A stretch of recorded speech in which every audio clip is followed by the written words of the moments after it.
being published in a new book out today on the Shroud of Turin. That's the linen cloth believed to bear Jesus' imprint as he was being prepared for burial. And now there's new research that may disprove the claim of people who've said it's an elaborate fake. Barrie Schwortz held the DNA report in both hands and felt his stomach drop. 40 years he had spent studying this cloth.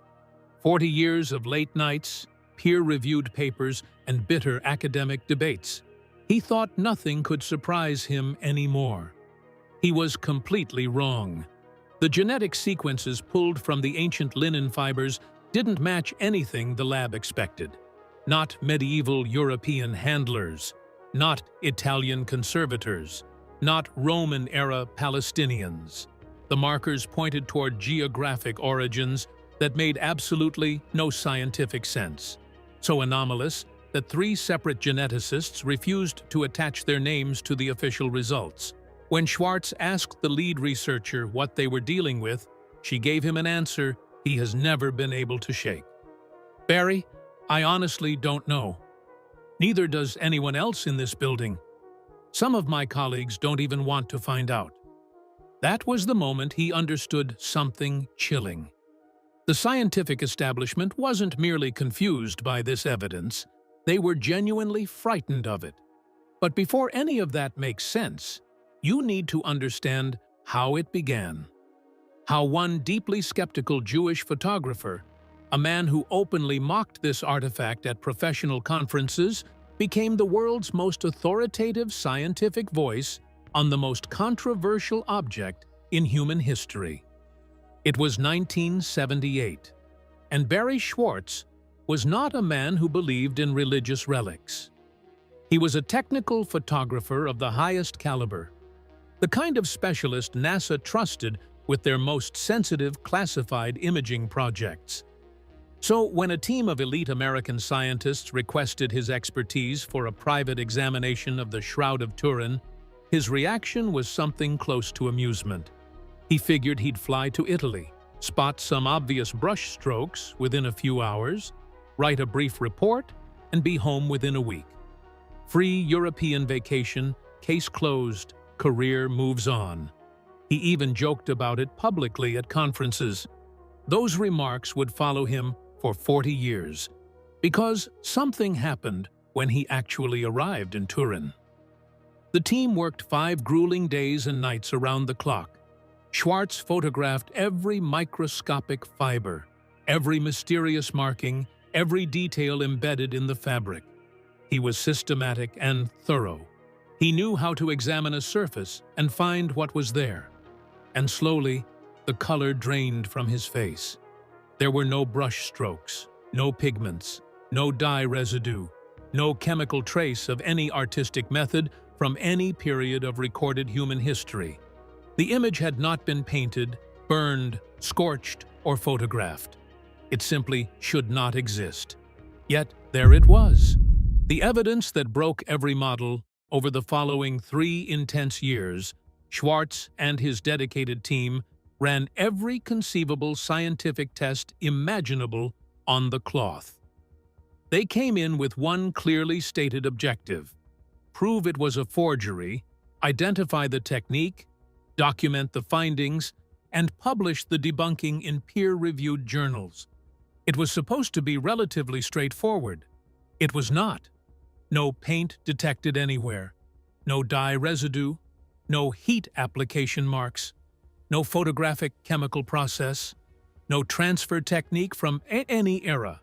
Absolutely nothing that could account for how this image came to exist on this fabric. Every avenue they pursued ended the same way, not with an answer, but with a wall. But here's where it becomes critically important to understand what this team actually accomplished, because it's easy to dismiss negative results as simply failing to find something. That's not what happened here. Through rigorously controlled research published in peer-reviewed scientific journals, they didn't merely fail to identify the technique. They proved conclusively that no known technology from any period in human history could have produced this specific image with these specific characteristics. Let that sink in for a long moment. We have placed sophisticated robots on the surface of Mars. We have sequenced the entire human genome. We can split individual atoms with precision instruments. We absolutely cannot replicate the image on the Shroud of Turin using any available modern technology. When the team finally published their comprehensive findings, the broader scientific community responded in a way that was deeply strange.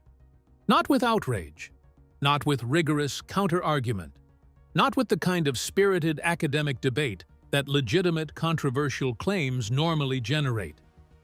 Just silence. Suspicious, total, institutional silence. No major rebuttals appeared. No serious academic attempts to disprove their meticulous work emerged. Almost like someone influential had decided this particular conversation should not continue any further. Even after witnessing all of this overwhelming evidence firsthand, Schwarz still stubbornly refused to accept the Shroud was authentic. For 18 more years, he consistently refused to accept what his own scientific research was clearly telling him. The reason was blood. The visible blood stains on the Shroud were still distinctly red in color. And absolutely everyone with basic forensic knowledge knows that old, dried blood turns dark brown within hours of exposure to air. Genuinely ancient blood would be nearly black. This single puzzling detail kept Schwarz firmly anchored in his comfortable skepticism. Then, in 1995, his telephone rang. On the other end was Dr. Alan Adler, Harvard-educated biochemist, world-renowned blood chemistry expert, fellow Jewish researcher with impeccable credentials.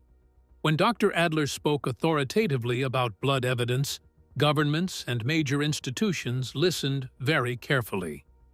"Barrie," Adler said, his normally steady voice unusually tense.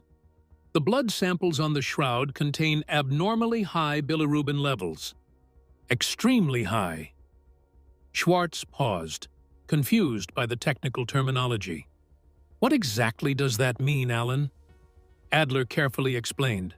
"When a human body undergoes extreme prolonged physical trauma, severe repeated beating, brutal whipping, piercing with sharp thorns, eventual crucifixion, the entire biological system floods dramatically with bilirubin as an acute shock response. The overwhelmed liver simply cannot process it quickly enough. Blood containing those elevated bilirubin levels stays permanently red. It never darkens over time. Ever." Schwarz's hands went suddenly cold. His mind raced backward through years of accumulated research. The conclusive evidence had been sitting directly in front of him for nearly 2 full decades. He simply hadn't possessed the specialized biochemical knowledge required to correctly interpret what he was seeing. In that single transformative phone call, every lingering doubt completely dissolved. The Shroud wasn't just potentially authentic. Based on everything the evidence showed, it was exactly what it had always claimed to be: the actual burial cloth of Jesus of Nazareth. And here's something worth pausing on that most researchers don't discuss openly. Whoever removed that burial cloth from the tomb put themselves in extraordinary personal danger. Jewish burial law treated burial cloths as ritually unclean objects. Once used to wrap a body, they were meant to remain with it. Removing one was a violation of religious custom.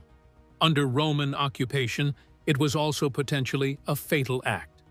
Roman soldiers executed people for far less serious offenses. So ask yourself honestly, would you risk crucifixion to preserve a piece of fabric from your neighbor down the street? Or would you only take that enormous risk for someone you genuinely believed had just conquered death itself? The very existence of this cloth tells us something profound that the history books rarely acknowledge. The DNA nobody wants to publish. This is where the story takes its darkest and most genuinely disturbing turn. Because the inexplicable image and the blood chemistry, as extraordinary as they are not the most troubling part of what researchers have found. The DNA evidence is. When specialized researchers finally extracted viable genetic material from the shroud's ancient fibers, their expectations were entirely reasonable and scientifically sound. They anticipated contamination, genetic material deposited through centuries of human contact. Medieval monks who had venerated it, Renaissance craftsmen who had repaired damaged sections, Italian conservators who had worked to preserve it across generations. Contamination is normal in ancient artifact analysis, expected, scientifically manageable. What they found was not normal contamination. The genetic sequences revealed distinct markers from multiple completely different geographic regions. Middle Eastern traces were present, which made logical sense given the cloth's supposed origin. But alongside those were entirely unexpected sequences from South Asia. Markers associated with North African genetic lineages, traces from ancient populations that had absolutely no business appearing concentrated together on a single piece of cloth from 1st century Jerusalem. The distribution pattern was wrong, too geographically specific, too deliberately concentrated in certain areas of the fabric. Nothing remotely resembling the diffuse, random contamination that centuries of casual handling would logically produce. Some geneticists, speaking privately in confidential professional conversations rather than on any official record, have admitted they have genuinely never encountered anything quite like this anomalous pattern before. It doesn't fit contamination models. It doesn't fit known transportation or preservation scenarios. It doesn't fit any existing scientific framework for how genetic material accumulates on ancient textiles. And certain prominent researchers involved in the analysis have reportedly decided not to publish their complete findings publicly. Think very carefully about what that actually implies. Scientists whose entire careers are built on the principle that evidence must be shared and subjected to peer scrutiny have chosen to keep specific findings from this investigation away from public and academic view. That is not normal scientific behavior. That is the behavior of people who have encountered something they are genuinely unprepared to explain. What if the DNA evidence proves the shroud isn't just historically old, but impossibly ancient? What if the anomalous genetic markers point towards something that fundamentally challenges everything we think we understand about human history? These aren't fringe conspiracy theories from unreliable sources. These are serious questions being asked by credentialed researchers in private professional conversations. The kind of uncomfortable conversations that mysteriously never seem to reach peer-reviewed journals. The official mainstream academic position stubbornly remains that the shroud is merely a medieval forgery created by an unknown artist. Despite overwhelming blood chemistry conclusively proving extreme physical trauma. Despite image formation that completely defies every known technology ever developed. Despite DNA evidence that raises far more disturbing questions than it answers. It's almost like the predetermined conclusion came first, and the physical evidence was simply expected to obediently follow along and confirm it. But the actual evidence isn't cooperating with that convenient narrative. The man who couldn't walk away. Barrie Schwortz had spent years watching the mainstream media cover the Shroud of Turin investigation, and he had grown increasingly frustrated. Not just with the inaccuracies, though those were plentiful, not just with the superficial treatment of genuinely complex scientific findings, but with something more fundamental. The way important evidence was being pre-processed through layers of editorial assumption and institutional preference before reaching the public. The media reports on the shroud were often misleading. Sometimes they were outright false. Findings were presented selectively. Conclusions were implied that the actual science didn't support. The public was being handed a narrative rather than evidence. In 1996, Schwarz made a pivotal decision that would ultimately define his entire professional legacy. He launched Shroud.com from scratch. It eventually became the largest, most comprehensive scientific database of shroud research anywhere in existence. Millions of curious visitors access it annually. Remarkably, the site existed and thrived long before Google became a household name. Schwarz steadfastly refused all advertising revenue and sponsorship offers from the very beginning. No corporate sponsors, no outside commercial influence permitted, just completely unfiltered scientific data available freely to anyone brave enough to seriously examine it. In 2009, he formally founded the Shroud of Turin Education and Research Association as an official nonprofit organization. Its singular mission was preserving this invaluable accumulated evidence for future generations of researchers who might possess tools and techniques unavailable today. People constantly questioned his personal motives over the years. The question was understandable. Why would a Jewish man dedicate his entire remaining professional life to preserving controversial evidence about Jesus? His answer remained consistently simple and direct. My job isn't telling people what to believe. My job is ensuring the scientific evidence survives intact. But here's the deeply personal part Schwartz rarely discusses publicly. The investigation profoundly changed him as a person. After spending decades professionally sharing his scientific findings worldwide, something shifted in how people engaged with him. They stopped asking primarily about the shroud itself. They started asking about him directly instead. What do you personally believe now, Barrie? He deflected that question for years, retreating into the professional language of evidence and methodology and peer review. But at some point in his 50s, the deflections stopped working even on himself. He had been raised in a strict Orthodox Jewish household. The traditions, the observances, the sacred framework of his family's faith had surrounded him throughout childhood. And like many people who grow up inside a religious tradition, he had spent his adult life treating all of it as something he had long outgrown. 40 years of investigating a burial cloth had quietly dismantled that comfortable categorization entirely.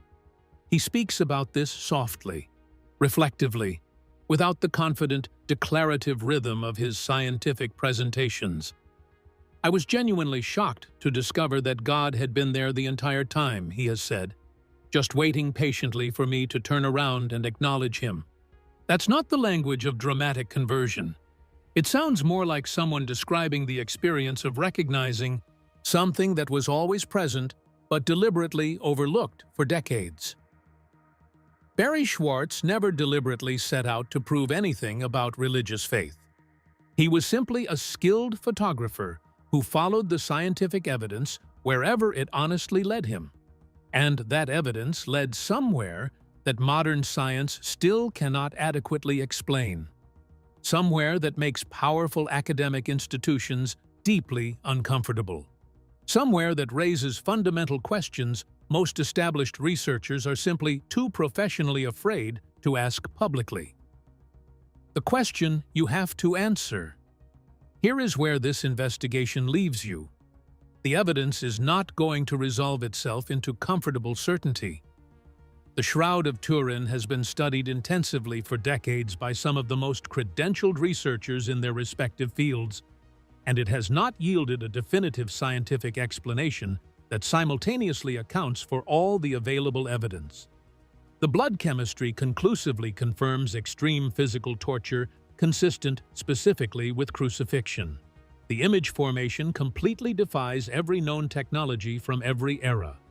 The anomalous DNA evidence keeps certain scientists awake at night, and the institutional silence surrounding specific findings speaks volumes about what that evidence actually implies. Consider also what the image itself physically encodes. When researchers processed the shroud's image through a VP8 image analyzer, technology originally developed for NASA, it produced accurate three-dimensional topographic information about the underlying anatomy. No painting produces that result.